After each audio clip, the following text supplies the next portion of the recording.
नमस्कार, special report में आपका स्वागत है। प्रदेश का सबसे भरोसेमंद news channel India news Uttar Pradesh Uttarakhand देख रहे हैं आप। मैं हूं आपके साथ पराग गुप्ता। लोकसभा चुनाव को लेकर दरअसल बीजेपी ने प्रत्याशियों की 10वीं लिस्ट जारी कर दी है, जिसमें यूपी से 7 सीटों पर प्रत्याशी उतारे हैं।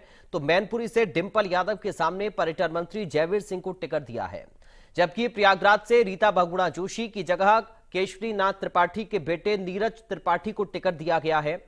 5 सीटों पर एक बार फिर नए प्रत्याशी उतारे गए हैं। बलिया के मौजूदा सांसद वीरेंद्र सिंह मस्त का टिकट कट गया है। इनकी जगह पूर्व प्रधानमंत्री चंद्रशेखर के बेटे नीरज शेखर को टिकट दिया है। गाजीपुर से इस बार पारसनाथ राय को टिकट दिया गया है। पिछली बार यहां जम्मू कश्मीर के राज्यपाल मनोज सिन्हा को टिकट मिला था, लेकिन वो चुनाव हार गए थे। वहीं फूलपुर से मौजूदा सांसद केशरी देवी पटेल की जगह प्रवीण पटेल को टिकट दिया है। जिन 2 चेहरों को दोबारा टिकट मिला है, उनमें कौशांबी से मौजूदा सांसद विनोद सोनकर और मछली शहर के सांसद बीपी सरोज शामिल हैं। तो कुल मिलाकर बीजेपी की एक और लिस्ट जारी हो चुकी है, और लिस्ट जारी होने के बाद हमारी सहयोगी निकिता सरीन ने योगी सरकार के मंत्री और मैनपुरी से बीजेपी प्रत्याशी जयवीर सिंह से खास बातचीत की। उनको सुनिए, फिर करेंगे चर्चा की शुरुआत। उत्तर प्रदेश में कद्दावर मंत्री कैबिनेट में जयवीर सिंह को भारतीय जनता पार्टी ने एक बड़ी चुनौती दी है, जहां पर मैनपुरी से उन्हें एक कैंडिडेट के तौर पर उतारा है। हालांकि समाजवादी पार्टी का गढ़ है, लेकिन नई चुनौतियों के साथ क्या कुछ अब तैयारियां रहेंगी, उस पर तमाम बातचीत करेंगे। सर, भारतीय जनता पार्टी ने प्रत्याशी के तौर पर मैनपुरी से आपको चुनाव में उतारा है। डिंपल यादव ऑलरेडी वहां पर एक्टिव हैं। उन्होंने ये भी तक कहा है कि जयवीर सिंह अगर यहाँ से चुनाव लड़ते हैं तो हमारे लिए कोई बड़ी चुनौती नहीं है। अब ऐसे में किस तरीके से आप चुनौतियों को लेते हुए फतेह हासिल करेंगे? देखिए, सबसे पहले अपने शीर्ष नेतृत्व को बहुत बहुत आभार, धन्यवाद और कृतज्ञता, जिन्होंने मैनपुरी के किले को ढाने के लिए वहां कमल खिलाने का जिम्मा, वहां भगवा लहराने का जिम्मा जयवीर सिंह जैसे कार्यकर्ता को दिया है। इसके लिए हम आभारी हैं और पार्टी के कृतज्ञता व्यक्त करते हैं, और निश्चित रूप से पार्टी के विश्वास पर खरा उतरने का पूरा प्रयास होगा। और मुझे लगता है कि मैनपुरी का किला इस बार ढहेगा, भगवा फहरेगा, कमल खिलेगा। सर, प्रत्याशी रघुवीर सिंह को भी कई वोटों से हार मिली थी, तो इस बार क्या लगता है, क्या रणनीतियां रहेंगी? पिछले उपचुनाव में जब रघुराज सिंह साग वहां के प्रत्याशी थे, उस समय चूंकि वो चुनाव उपचुनाव था जो मुलायम सिंह यादव जी की मृत्यु के फलस्वरूप रिक्त हुई सीट के सापेक्ष था, और आदरणीय मुलायम सिंह जी की मृत्यु के तत्काल बाद जब उनकी अंत्येष्टि स्थल की राख भी ठंडी नहीं हो पाई थी, तब तक वो उपचुनाव संपन्न हो चुका था। और निश्चित रूप से उसका लाभ एक श्रद्धांजलि के रूप में मैनपुरी की जनता ने दिया। उसका लाभ समाजवादी पार्टी को मिला था। कोई वहाँ किसी वहाँ ना कोई मुद्दे थे न विषय थे, केवल एक श्रद्धांजलि के रूप में वो उपचुनाव पर डिंपल जी को जिताने का काम मैनपुरी की जनता ने किया था। लेकिन अब न तो वो परिस्थितियाँ हैं, न स्थितियाँ हैं, न वो समय है। अब बहुत अंतराल हो चुका है। आज की तारीख में वहाँ गुणों दोष के आधार पर चुनाव होगा, उपलब्धियों के आधार पर चुनाव होगा, आदरणीय मोदी जी के 10 साल के ट्रैक रिकॉर्ड पर चुनाव होगा, आदरणीय योगी जी के 7 साल के ट्रैक रिकॉर्ड पर चुनाव होगा। और मैं समझता हूँ कि प्रदेश की जनता, जिसमें मैनपुरी भी सम्मिलित है, आज आदरणीय योगी जी और मोदी जी की उपलब्धियाँ, देश और प्रदेश के बढ़ते हुए तेज गति के कदम, हमारे इंफ्रास्ट्रक्चर डेवलपमेंट हो, जन कल्याणकारी योजनाएं हो, गरीब कल्याण की बात हो, देश की आर्थिकी सामरिक चारों तरफ से तमाम उपलब्धियां हो, उस पर देश के जिस तरीके से देश आगे बढ़ा है, प्रदेश आगे बढ़ा है, कानून का राज स्थापित हुआ है, प्रदेश एक निवेश का डेस्टिनेशन बना है, ग्रोथ इंजन उत्तर प्रदेश देश का बना है, उसके बल पर आज प्रदेश की जनता आदरणीय योगी जी और मोदी जी की नीतियों पर ठप्पा लगाएगी और 80 की 80 सीटें जिताने का काम करेगी। सर, आप मैनपुरी से एमएलए भी हैं, अब कब जा रहे हैं, तैयारी क्या है, और किस तरीके से आप कामों को याद दिलाएंगे जनता तक, कब कैसे पहुंचाएंगे? देखिए, वैसे तो हम लोग हर शनिवार और इतवार हर हफ्ते वहीं रहते हैं। सीधा टच हम लोगों का सीधा है। हजारों लोगों को उसके बीच में जनता से रूबरू होकर उनकी समस्याओं का समाधान कराने का प्रयास करते हैं। एक एक आदमी के लिए जो भी जस्टिफाइड मदद हो सकती है उसको देने का काम करते हैं। वहाँ का जुड़ाव हम लोगों का सतत रूप से है। अब आज अभी सूचना आई है और सूची आई है, तो निश्चित रूप से कल से अभियान शुरू होगा। कल हम पहुंचेंगे मैनपुरी और कल से तैयारी शुरू हो जाएगी और चुनाव का अभियान का श्री गणेश हो जाएगा। सर, जिस तरीके से तो जयवीर सिंह से निकिता सरीन की बातचीत को आप सुन रहे थे। हमारे साथ कुछ खास मेहमान हैं, आपका परिचय कराएं, उसके बाद आज बीजेपी की इस लिस्ट को लेकर हम चर्चा करने जा रहे हैं। वरिष्ठ पत्रकार अरविंद जयतिलक हमारे साथ हैं। अरविंद जी, आपका स्वागत है। राजनीतिक विश्लेषक दिलीप यशवर्धन हैं। दिलीप जी, आपका स्वागत है। अरविंद जी, शुरुआत में आपके साथ ही कर रहा हूं सर। ये जो नई लिस्ट आई है बीजेपी की, कैसे इसको देख रहे हैं सर? देखिए, ये भारतीय जनता पार्टी की नई लिस्ट है और ये उन लोगों की सूची है जिनके टिकट को लेकर के काफी संशय की स्थिति थी कि उनकी टिकट बचेगा या उनका कटेगा। आप देखिए, दो लोगों को छोड़ करके मछली शहर और जो है कौशाम्बी को छोड़ करके जो है सबका जो है टिकट कट चुका है। और इसमें जो है गाजीपुर में और ये आपके मैनपुरी में समाजवादी पार्टी ने अपने उम्मीदवार घोषित कर दिए हैं। बाकी उनकी जो 4 सीटें हैं, इनमें देखें गौर करें तो प्रयागराज की सीट जो है कांग्रेस के हिस्से में है। बाकी पर अभी समाजवादी पार्टी ने उम्मीदवार नहीं उतारा है। लेकिन अगर आप देखेंगे तो भारतीय जनता पार्टी ने बाकी जो 2 के अलावा जो है सभी सीटों पर कैंडिडेट बदल दिए हैं। उसमें चाहे वो बड़े नाम रीता बहुगुणा जोशी का रहा हो या इसके अलावा आप फूलपुर का देख लीजिए जो ठीक ठाक मार्जिन से चुनाव जीता गया था, या मैनपुरी का ही देख लीजिए। तो ये भारतीय जनता पार्टी जो निरंतर बदलाव करती रहती है। और अगर लेकिन इसमें एक चीज और गौर करना होगा कि पिछली बार जो है कुछ आप सीटों पर देखेंगे, जैसे कौशाम्बी में देखेंगे तो बहुत मार्जिन वोट से जो है करीब 150-200 वोट से जो है चुनाव की हार जीत हुई थी। लेकिन उस समय सपा और बसपा का गठबंधन था। तो इस नाते जो है ये भारतीय जनता पार्टी मान रही है कि इस बार जो है उसके सभी कैंडिडेट जो है चुनाव जीत जाएंगे। गाजीपुर में चूंकि मनोज सिन्हा के बहुत करीबी जो है एक स्कूल के प्रबंधक है पारसनाथ राय साहब, उनको टिकट दिया गया है। साफ सुथरा सभी के हैं, लेकिन उनका कोई अपना जो है पॉलिटिकल बैकग्राउंड नहीं रहा है। तो वहाँ एक लड़ाई जो है निसंदेह जो बड़ी भारतीय जनता पार्टी के लिए कठिन रहेगी। लेकिन चूंकि 2019 के इलेक्शन को आप देखेंगे तो उस समय बसपा से अफजाल अंसारी थे, सपा का समर्थन था। इस नाते लगभग 2 लाख वोटों से अफजाल अंसारी जितने में कामयाब रहे। लेकिन आप ठीक 2014 में चले जाएंगे तो वहां पे जो है बसपा अलग लड़ी थी, सपा अलग लड़ी थी। तो लगभग करीब 2 लाख से ऊपर बसपा के अपने वोट बैंक है। तो अगर उसमें माइनस कर देंगे तो पता चलेगा कि भारतीय जनता पार्टी अपनी बढ़त बना सकती है। लगभग कमोबेश हर सीटों पर यही स्थिति है। अब चूंकि अब इसमें कुछ नामचीन चेहरे भी दिए गए हैं, चाहे वो इलाहाबाद में प्रयागराज में देख लीजिए केशवनाथ त्रिपाठी जी के लड़के हों, या बलिया में जो है नीरज शेखर साहब पूर्व प्रधानमंत्री चंद्रशेखर जी के लड़के हों। तो भारतीय जनता पार्टी जो है कहीं ना कहीं जो है विरासत की जो राजनीति को जो है आगे बढ़ाने का कोशिश की है। परिवारवाद को तो आरोप जरूर लगाती है, लेकिन इनडायरेक्टली जो है ऐसे चेहरे को भी उतारने से गुरेज नहीं करती है जो परिवार की विरासत के जरिए जो है सत्ता में मुकाम हासिल करते लोग देखे गए हैं। तो ये लबो लुआ भी यही है कि भारतीय जनता पार्टी जो है इन 7 सीटों में अधिकांश चेहरे बदल दिए हैं। और जनता का जो नाराजगी एक होती है अपने सांसदों को लेकर के, वह नाराजगी चूंकि नहीं झेलनी पड़ेगी, उसका फायदा भारतीय जनता पार्टी को जरूर मिलेगा। जी ठीक है। दिलीप जी, कैसे बीजेपी की इस प्रतीक्षित लिस्ट को आप देख पा रहे हैं सर? कैसे एनालिसिस कर रहे हैं इसका? क्योंकि अभी इसमें अरविंद जी भी जिक्र कर रहे थे और मैं भी देख रहा था कि 2 चेहरे ऐसे हैं जिनको रिपीट किया गया है, बाकी 5 का टिकट काटकर दूसरे चेहरे उतारे गए हैं। कोई नई बात नहीं है और ये भाजपा में बहुत पहले से कयास चल रहे थे कि बहुत सारे बहुत सारे सिटिंग एमपीज के टिकट इस बार काटे जाएंगे। और इसी बार नहीं काटे जाएंगे, 2019 का चुनाव भी आप देख लीजिए, उसमें भी काटे गए थे, उसमें भी बहुत सारे लोग थे। तो ये भाजपा की स्ट्रेटजी कह लीजिए या दूसरे लोगों को मौका देने का तरीका कह लीजिए, या जैसा कि अभी अरविंद जी ने कहा कि परिवारवाद का इल्जाम दूसरी पार्टी पर भाजपा लगाती है, लेकिन जो लीगेसी अच्छे परिवारों की चली आ रही है उनको मेंटेन करने से भी चूकती नहीं है। क्योंकि वो चेहरे कहीं छुपे हुए होते हैं, इसलिए वो परिवारवाद को ना कह करके दूसरा नाम दे देते हैं। लेकिन हाँ, ये जरूर है कि जो अच्छे परिवार हैं उनके लोगों को आगे बढ़ाने में भारतीय जनता पार्टी पीछे नहीं रहती है। और टिकट बदलना एक प्रक्रिया है, ये भारतीय जनता पार्टी में नहीं, लगभग हर पार्टी में होता है, कमोबेश सभी करते हैं और उसके अपने अपने कारण और अपने अपनी अलग अलग स्ट्रेटेजी होती है। भाजपा तो आप हमेशा देख लीजिए, विधानसभा के चुनाव में देख लीजिए, कई सारे केंद्रीय मंत्रियों को, सांसदों को ले जाकर के विधायकी का चुनाव लड़ा दिया।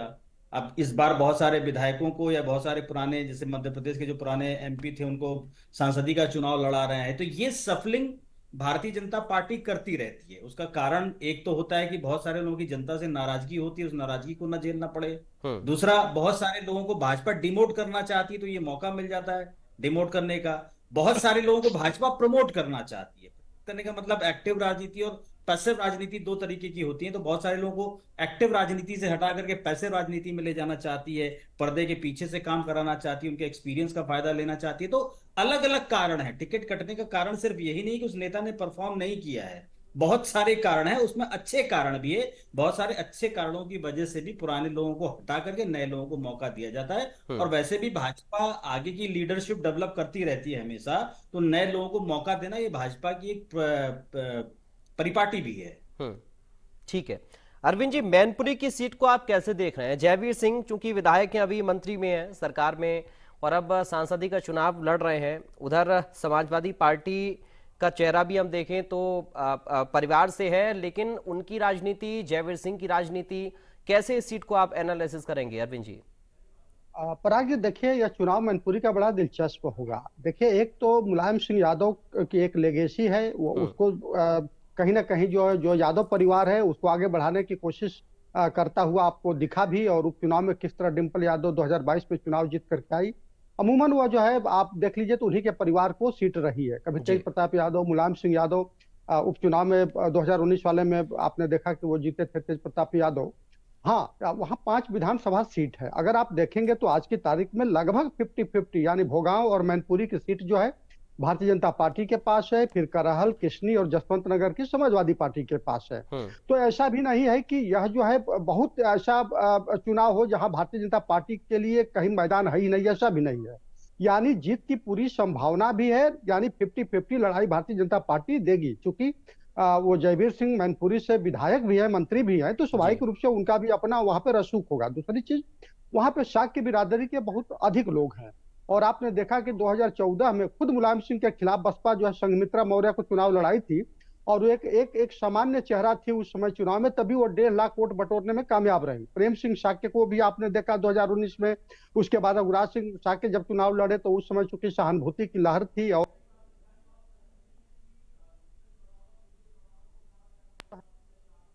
आवाज मिल रही है? जी जी अरविंद जी, आ रही है।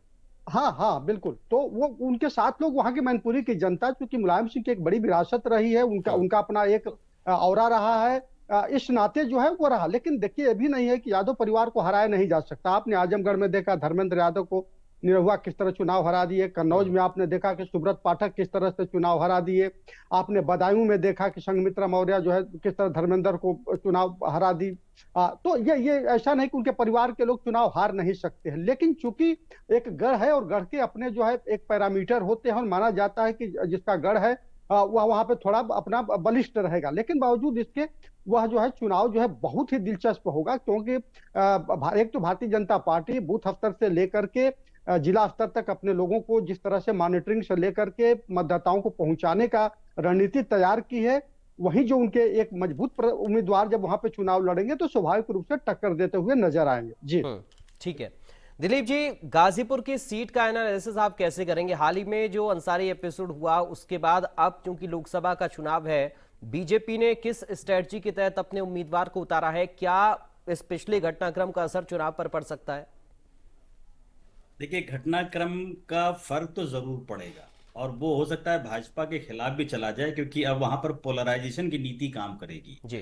अब भाजपा अपने वोट को पोलराइज करवाने में कामयाब होती है कि जो अपोजिशन है वो भाजपा के खिलाफ पोलराइज करा ले जाता है। क्योंकि ये जो घटना हुई है, इस घटना से लोगों में रोष भी है, सिंपैथी भी है। बहुत सारे लोगों ने, तो आपने को पता होगा कि होर्डिंग तक लगा दी थी कि इस बार ईद नहीं मनाई जाएगी उनके गम के मारे। तो इस बार पोलराइजेशन की ताकत देखने को मिलेगी, और ये पोलराइजेशन की ताकत आगे की रणनीति भी डिसाइड करेगी कि वाकई में उत्तर प्रदेश की राजनीति का भविष्य आगे क्या होने जा रहा है। ये बहुत बड़ा, मतलब एक सीट से आप उत्तर प्रदेश की राजनीति में बहुत बड़ी दिशा तय हो जाएगी आगे के चुनाव के लिए। इस चुनाव की तो होगी ही होगी, आगे के चुनाव की दिशा भी तय होगी कि वाकई में उत्तर प्रदेश में पोलराइजेशन की ताकत किस हद तक काम करती है। अभी किस करवट जाएगा ये मैं नहीं कह सकता, लेकिन इस बार पोलराइजेशन पर दोनों पार्टियों का जोर रहेगा। भारतीय जनता पार्टी का भी जोर रहेगा और अपोजिशन का भी जोर रहेगा। समाजवादी पार्टी ये पूरी कोशिश करेगी कि इंडी गठबंधन के साथ मिलकर के अपनी उस सीट को वो वापस ले अपने खाते में, ताकि भारतीय जनता पार्टी को एक मैसेज मिले। और अगर भारतीय जनता पार्टी मैसेज देने में कामयाब हो गई तो अदर पक्ष जो है, जो दूसरा पक्ष है, वो अपने आप को फिर कहीं ना कहीं बहुत कमजोर महसूस करेगा और आगे की रणनीति पे बड़ा फर्क पड़ेगा इस बात से।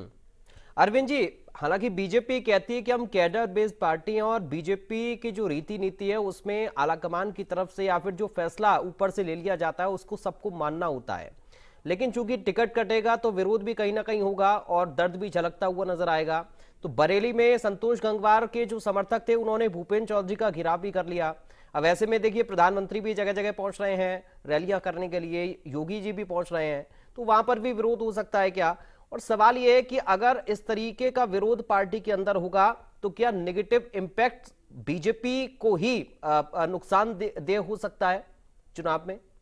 बिल्कुल, देखिए विरोध किसी भी पार्टी के लिए वह जो फायदेमंद नहीं होता, लेकिन भारतीय जनता पार्टी के संदर्भ में देखा जाए तो इस तरह के विरोध जो है औचित्यहीन हो जाते हैं। उसका कारण यह है कि आपने जैसा खुद कहा कि भारतीय जनता पार्टी एक ऑर्डर बेस्ड पार्टी है और वह केवल जो उसकी फर्स्ट लाइन ही मजबूत नहीं होती है, वो अपना सेकंड लाइन थर्ड लाइन मजबूत करती रहती है, तो उसके कार्यकर्ता बहुत ही समर्पित होते हैं। क्योंकि संतोष गंगवार साहब चाहे जो और बहुतेरे नेता जिनके टिकट काटे गए हैं वो भारतीय जनता पार्टी के बड़े लीडर रहे हैं, वो अच्छी तरह जानते हैं कि भविष्य में उनका कहीं समायोजन हो सकता है, इसलिए वो कहीं से भी अपने लोगों को उकसाने की कोशिश नहीं करेंगे। अब अभी देखिए संघमित्रा को लेकर के देख लीजिए किस तरह से शुरुआती दौर में लग रहा था कि वह जो है बगावत का झंडा उठा सकती है, लेकिन जिस तरह वह संतुलन बनाती हुई दिख रही है उससे साफ जाहिर होता है कि सबको अपने भविष्य की राजनीति की चिंता है। ऐसे में छोटे छोटे जो समूह होते हैं कहीं ना कहीं वो अपने लीडर के प्रति एक एक दिखाने के लिए कि देखिए आपके लिए हम किस तरह, आपको टिकट नहीं मिला तो हम विरोध का स्वर उठा रहे हैं, लेकिन वो मामूली सतही ही होता है, उसका कोई बहुत असर पड़ता हुआ नहीं देखा जाता है।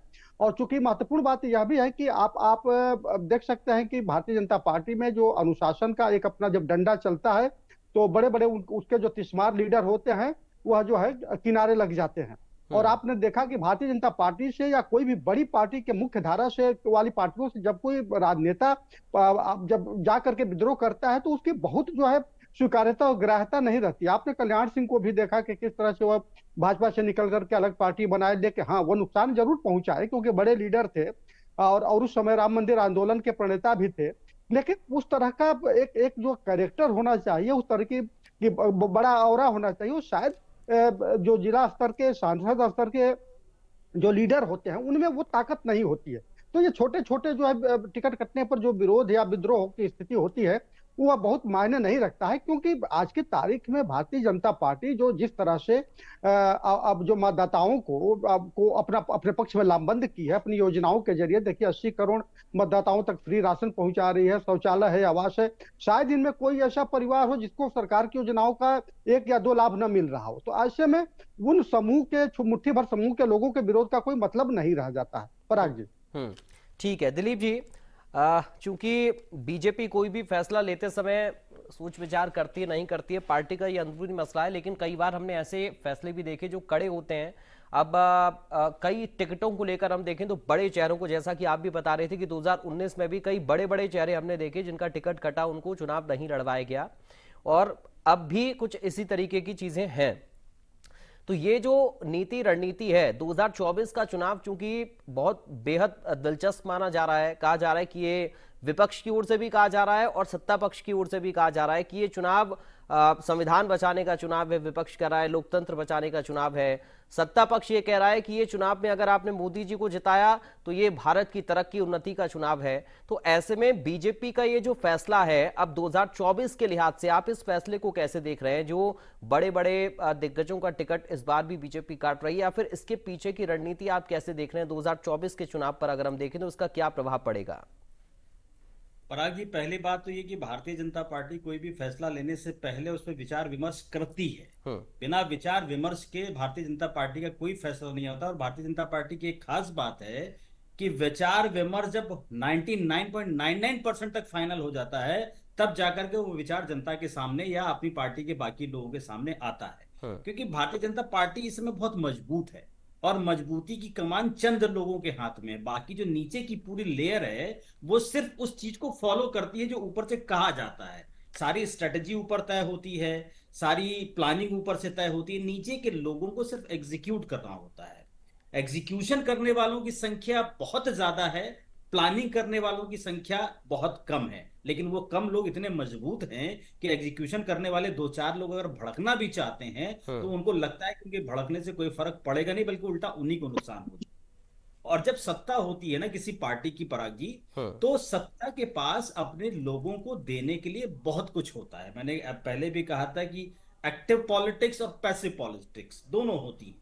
तो नेता जो होता है, नेता का मोह सिर्फ ये नहीं होता है कि वो मंत्री बन जाए या विधायक बन जाए या सांसद ही बन जाए, पहला मोह ये होता है। लेकिन अगर वो मोह किसी वजह से पूरा नहीं हो पाता है तो उसका दूसरा मोह होता है कि हम किसी ना किसी तरीके से पार्टी में सक्रिय बने रहें। ठीक। तो जिन नेताओं का टिकट काटा जाता है उनका टिकट पब्लिक रूप से काट करके उनको साइलेंट कर दिया जाता है, हाँ। बट पार्टी में एक्टिव रहते हैं, उनके जो अपने काम होते हैं वो सारे के सारे काम होते हैं जो अदरवाइज बेनिफिट पॉलिटिक्स से उनको मिलना चाहिए, वो कुर्सी पे ना रहते हुए भी उनको मिलते हैं। और उन्हें ये पता है कि ये 5 साल अगर हमने शांति से गुजार लिए तो हो सकता है कि अगले 5 साल बाद, अगले 4 बार जो है हमको वापस यानी मौका कहीं ना मिल कहीं सकता है। देखिए उनको यूटिलाइज कैसे करना है इस पर भी पार्टी पहले से ही विचार करके रखती है। अरविंद जी 100%, एक शॉर्ट कमेंट अरविंद जी मैं चाहूंगा इस पर, जो अभी दिलीप जी ने बातें कही इसको थोड़ा सा और आप आगे बढ़ाएं। और दूसरा ये भी है कि विपक्ष की रणनीति आप कैसे देख रहे हैं अरविंद जी, क्योंकि बीजेपी एक्टिव है, ये तो बीजेपी के नेता कह रहे हैं, विपक्ष के जो तमाम राजनीतिक दल हैं उन सभी की रणनीति, सभी का समन्वय, एक्टिवनेस और जो एक्टिव और पैसिव पॉलिटिक्स की बात अभी सर कर रहे थे, कैसे विपक्ष के लिहाज से आप देख रहे हैं इसको? देखिए, दिलीप जी जो कह रहे थे वो सही कह रहे थे। आपने देखा कि वरुण गांधी का टिकट काट दिया गया, लग रहा था कि बहुत ज्यादा बोलेंगे। पहले कितना बोलते थे लेकिन वो चुप हैं, शांत है। उन्हें लग रहा है कि ज्यादा बोलना जो है सेहत के लिए, भविष्य की राजनीति के लिए अच्छा नहीं होगा। पहली चीज, आपने जहां तक विपक्ष की बात की तो देखिए 2014 के बाद इस देश का नैरेटिव बदला है। पहले जो है जाति गोलबंदी को लेकर के जिस तरह से सियासत होती थी या कम्युनिटी का सवाल उठाया जाता था, या उसको जो है जाति को मूंछ का सवाल मान करके चुनाव लड़ा जाता था, वो पूरा जो है परसेप्शन बदला है। आज की तारीख में जो पॉलिटिक्स है, एस्पिरेशन और ट्रांजिशनल पॉलिटिक्स को लेकर के चल रही है। आप जो हाशिए के लोग हैं उनका जो एक दौर था कि मुलायम सिंह यादव जैसे लीडर होते थे, रामविलास पासवान जैसे होते थे, शरद पवार जैसे होते थे, लालू जैसे होते थे, लेकिन हर जातियों का जो एस्पिरेशनल पॉलिटिक्स को भारतीय जनता पार्टी ने उनकी नुमाइंदगी और हिस्सेदारी को अपने साथ जोड़ करके दे दिया है। आप देखिए कि आप कोई ऐसी जाति नहीं जिसका बड़ा एक लीडर जो है भारतीय जनता पार्टी के साथ न जुड़ा हो। तो ये जो एक चाहे ओबीसी को लेकर के गोलबंदी हुआ करती थी या आप एससी को लेकर के हुआ करती थी, वो सारी चीजें टूट गई है, पहली चीज। दूसरी चीज ये कि देखिए आज की जो राजनीति चल रही है वो पोस्ट मंडल और पोस्ट कमंडल की चल रही है। लोग भी इस चीज को महसूस कर रहे हैं कि सरकार हमारे हाथों में क्या दे रही है, कितने डिलीवरी कर रही है। जिनके हाथों में जो है जो कुछ पहुंच रहा है, चाहे वो किसान सम्मान निधि हो, शौचालय हो, आवास हो, उज्ज्वला योजना हो, वो महसूस कर रहे हैं कि पहली बार कोई सरकार जो सीधे तौर पर जो है उनके सामने है और वो देती हुई नजर आ रही है। तो अब जो है जो विपक्ष की जो राजनीति, जो आपने कहा कि संविधान बचाने का, लोकतंत्र बचाने का, देखिए तब होता है जब जनता खुद जो है सड़क पर उतर करके जो है सरकार के खिलाफ जो है एक आंदोलन छेड़ती। आज की तारीख में खुद राजनीतिक दल नहीं उतर रहे हैं मैदान में, सड़क पर, तो आप समझ सकते हैं कि ये केवल जुमले हैं। जी ठीक है, बहुत शुक्रिया अरविंद जयतिलक जी आपका, दिलीप यशवर्धन जी आपका बहुत शुक्रिया सर, आप दोनों का शुक्रिया हमारे साथ इस चर्चा का हिस्सा बनने के लिए। तो एक और लिस्ट बीजेपी ने अपनी 10वीं लिस्ट जारी की है, इसमें 2 नाम ऐसे हैं जिनको रिपीट किया गया है, बाकी 5 नामों को बदला गया है। 5 लोगों के टिकट इस बार काटे गए हैं। इस लिस्ट की हम बात कर रहे हैं। आने वाले वक्त में अभी कुछ और सीटें बाकी रह गई हैं, उन सीटों पर बीजेपी की रणनीति, स्ट्रेटजी क्या होगी, ये देखना अहम होगा। इंतजार इसके लिए हमें करना होगा। फिलहाल अभी के लिए चर्चा के लिए समय मेरे पास इतना ही है। बाकी खबरों के लिए आप बने रहिए इंडिया न्यूज उत्तर प्रदेश उत्तराखंड के साथ। नमस्कार।